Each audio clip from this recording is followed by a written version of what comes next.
Packers quarterback Aaron Rodgers chimed in yesterday with a post on Instagram from the formation that we saw from many different teams in 2017 as franchises tried to decide how best to handle the anthem controversy, the locked arms. And Aaron Rodgers points out, we were criticized for locking arms in solidarity before the game. It has never been about an anthem or a flag. Not then, not now. Listen with an open heart. Let's educate ourselves and then turn word and thought into action. Well said by Aaron Rodgers, and appropriate, because the issue has never been and never should have been. It got co-opted and turned into something that it wasn't. It was never about respecting the flag. It was never about respecting the military. It was always about using the platform to bring the attention of the American people, especially those who aren't affected by police brutality, to this problem, and to commence the process of solving it. And if we'd only listen, it sounds overly idealistic, and I don't know, maybe it is.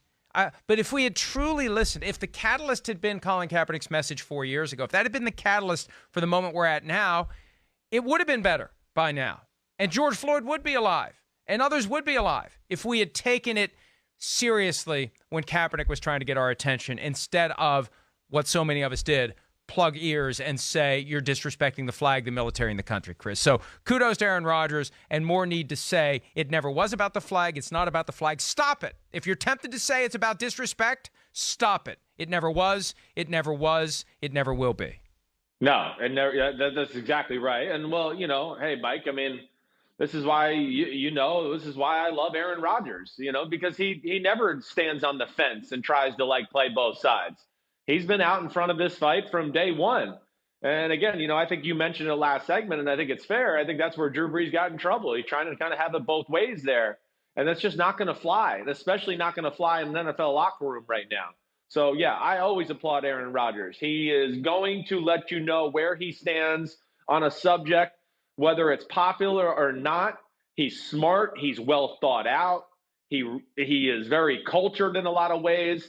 And I thought that was a very good statement there. And, it really was. Rodgers is a great leader, and I think a lot of people in the NFL, just from what I even saw on TV last night, appreciate Aaron Rodgers and what he continues to do and say, about this fight.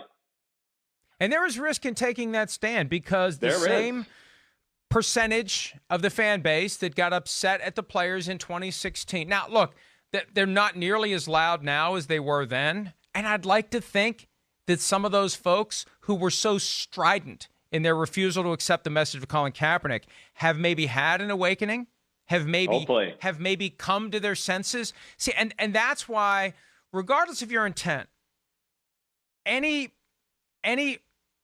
effort to bring back the phrases that were used to ignore Colin Kaepernick's message becomes a potential lifeline for the people who may be wavering, the people who may be thinking, was I wrong? Propaganda. And when you hear a Drew Brees or anyone else in a position of prominence repeat that, you can grab it and you can pull yourself out of these choppy waters where you're not sure in your own beliefs, where you're uncomfortable in the conversation, and you find refuge in don't disrespect the flag, don't disrespect the military, don't disrespect the country, instead of allowing yourself to stay out of your comfort zone and wrestle internally with these issues and ask yourself, have I been blind to what's going on in this country?